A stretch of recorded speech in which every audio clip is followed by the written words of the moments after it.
Hey y'all, what's up? It's your girl Talisa Ray, and I'm coming to you with another story time. Yeah, this one might not be for young kids. The other one wasn't either, was it? This one isn't for young kids either.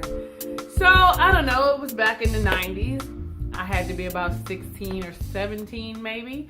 And at the time, I had this boyfriend that was quote unquote popping. There was a time on the LA scene that there were accident chasers, guys in tow trucks that would go after cars that have accidents, and they'd make this big money if they got there first and they were able to take the car to the body shop, and they would make money, and they do that all day long. So he was like 9 years my senior. He had to be about 24, 25 years old.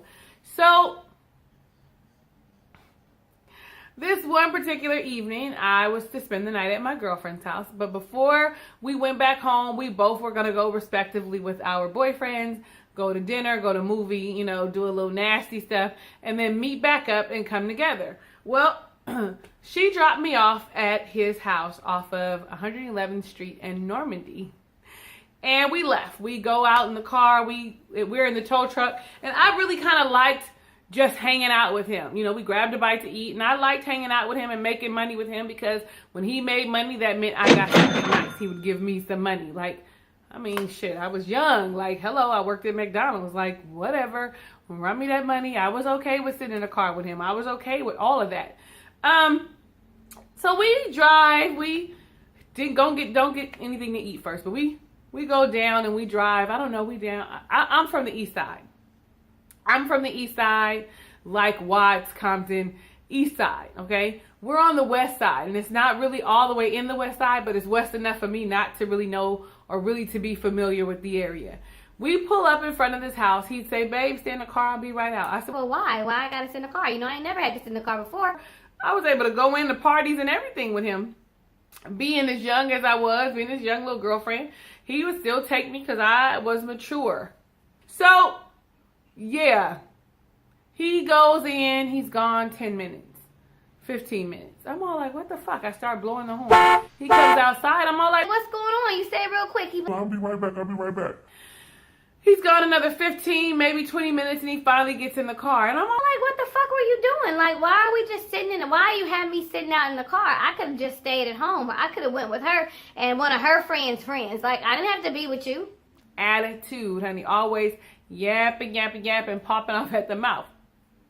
So he's all like, I'm sorry, babe. Reaches over, rubs my leg. I see it vividly, pulls out. And then he goes back down. Now we're on Western. He makes like a right on one of the small streets by a laundromat and pulls over. I say, well, what are we doing? Baby, he pulls out a glass pipe and begins to hit it. Do you hear me? Pipe to mouth, lighter to pipe, rock inside the pipe, and hits it. He wasn't freebasing, but he was smoking rocks. I said, what the fuck are you doing? What the fuck is this? And I slap his hand. He reaches down like, oh shit, what the fuck you doing? Real mad about it. Grabs it. He was like, you should just hit it. I said, what the fuck I look like? Take me home. Take me back. What the fuck is going on? I don't do crack. I don't fuck with motherfuckers that do crack. Like, see, there's the cursing. Y'all forgive me. If you got kids, move away. I began to get out of the car, and he's all like, or out of the truck, and he's all like, no, I'm gonna take you back. It's late. I mean, it's pitch black dark. I don't know where the fuck I am. I got a purse and some coins in it, because that's what my mama say. Carry three rows of quarters at all times so that you can be able to call her.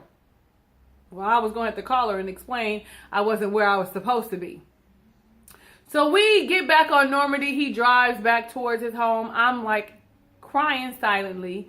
He's trying to explain himself. And I'm like, ain't nothing you can say. Just shut the fuck up.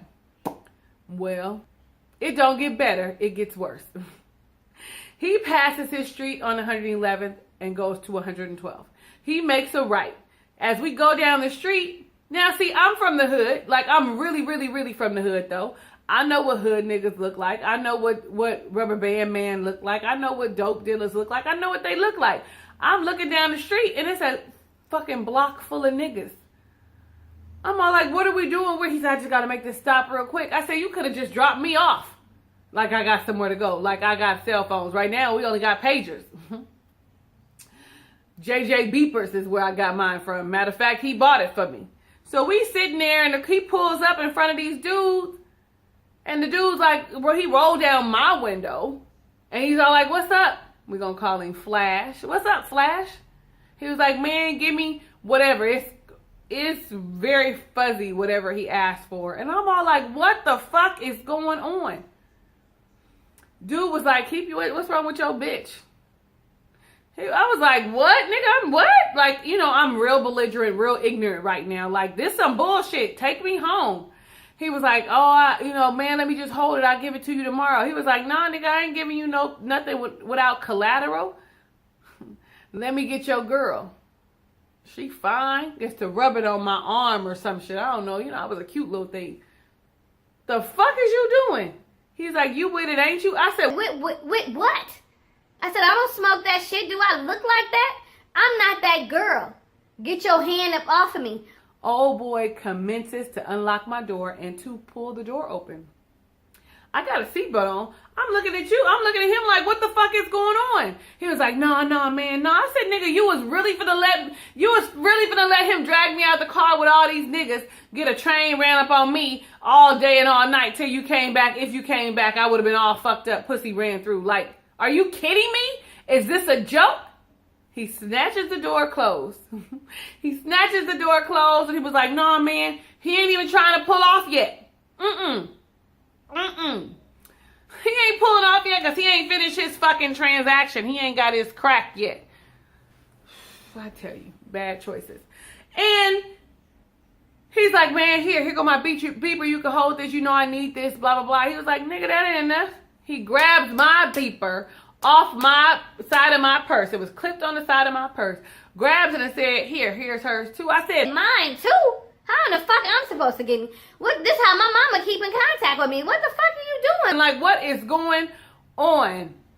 As they are continuing the transaction, old boy looks at me and say, I do you right. You are really beautiful. You don't need to be in the car with him. Just come on. I'll make sure you get home. Huh? What? This is the stupidest shit ever. I'm quiet. I'm silent. Flash pulls off and heads around the corner. I am livid.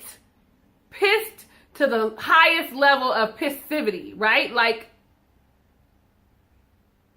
we pull in front of his house and I go ballistic. I mean, yelling, cursing him out. You crackhead ass motherfucker. Why would you? I'm giving it to him. Why would you do this? When I say I'm giving it to him left and right. And he was like, I'm sorry, I have a problem. I said, how long have you had this problem? I don't fuck with niggas like you. What you think this is? I ain't that kind of girl. I'm just going on and on and on and on. His mother comes out the house.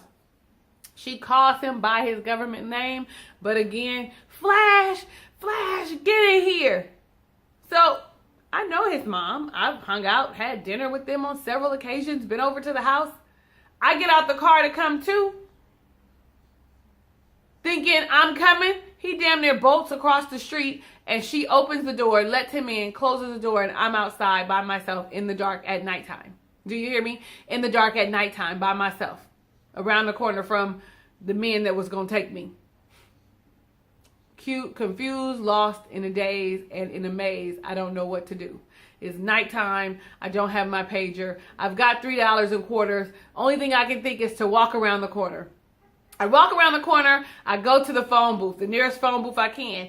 In this area that I'm in right now, there is a gang war. Like, people are dying left and right over in this area. And so here I am at night, walking in the street, high yellow, looking cute with my little short haircut, little Holly Berry cut, cute, okay? Get to the phone booth. I'm blowing her up. At the time, phone booths you could call back, and our pagers had voicemail. So I'm crying and I'm telling her. So she finally calls me back and she was like, what's wrong? I'm coming. Bitch, do you have an attitude for real? Did you hear what I just said? It was very traumatic for me. This ain't my everyday life. Like, what? So I said, now where am I going to meet her at? So I have to walk back around the corner. and just stand on the street. So as I'm walking around the corner, a gentleman pulls up on the side of me in a ragtop 5.0. Oh, God. And I'm in tears. And he's like, little mama, hey mama, come here. Hey mama. I'm all like, I don't know you. Like, I'm ignoring him everything I can. He was like, it's not safe for you to be out here. Where you going? Let me take you where you going. What the fuck I look like? A streetwalker? That's what the fuck I felt like. He gets out the car and walks towards me. And he was like, I'm not going to hurt you. I just don't think it's safe. I'm sizing him up. He's a little bit of a square. I got my keys in my hand. I'm ready to stab the shit out of him and take off running. But something comes over me, some kind of calm. And I go with him. I get in the car with him. He takes me around the corner. We wait for my friend. I mean, dangerous. Like, that's dangerous. He could have took me, killed me, raped me too. Shit. But he sat there and he listened to my story and listened to me cry. And my friend, she finally pulled up. And when she pulled up, I thanked him. He gave me his phone number and said, well, maybe we can hang out. Opportunist, wasn't he? Maybe we can hang out. Are you kidding me? And I kind of snapped my neck like, are you kidding me? Do you see what I just went through? And he said, well, how about you just call me and let me know you made it safely, because I am concerned about your well-being. I said, okay, thank you, David. I really appreciate you. Hopped out of his car and ran to my homegirl's car like a banshee, screaming and hollering. I get to her car and she's all, what's wrong with you? I explained to her what actually happened in detail. And she's all, that's not a big deal. Listen, I understand where you come from. It's not where I come from. I got round edges, but baby, I'm still square. And I understand she's a product of her environment and that she was exposed to a lot of that, you know, actually people smoking rock and cracking and smoking crack and shit and freebasing in her everyday life. But I wasn't. That wasn't the norm for me. It was not. And nor was I the kind of girl that was just going to get out the car around with these dudes. Like it had to be about 10 dudes. And I might be exaggerating. It feels like it now, but that's what it felt like then. We get to her house. You know, at first I'm all like, I'm going to just go home. Just take me back home. And she's all like, then Valerie's not going to let you go no more. It's like 11:30 at night. She going to want to know why you home. Blah, blah, blah, blah, blah. So I go. I call him when I get there. And I have to say that David was an angel. He was just an angel. He was like, I'm glad you're home safe. Call me tomorrow and maybe we can hook up. Maybe we could talk, whatever. And I went to look for his number the next day and could not find David's number. He was really a nice guy, really respectful. And I think for the moment, he was my angel. What's the moral of the story? Don't be stupid. Look for the signs. Like, I would have never known that my then boyfriend was a crackhead. I would never have thought it. Do you know that I had a different girlfriend who was like, well, he treats you really well. Don't leave him, bitch. He smoked crack. He free basing. Nigga, what you think this is? Like, girl, nah, I ain't fooling with him. He was a crackhead, the kind that was smoking with strawberries, which is prostitutes that smoke crack. Like, yeah. I am your girl, Talisa Ray. I really hope you enjoyed this story time on how I was almost sold for crack. Baby, I wouldn't be here right now. I would be, but a little crazy. Wouldn't have made this YouTube video. If it's your first time visiting my channel, do me a favor and click that subscribe button to rock with me. Yes.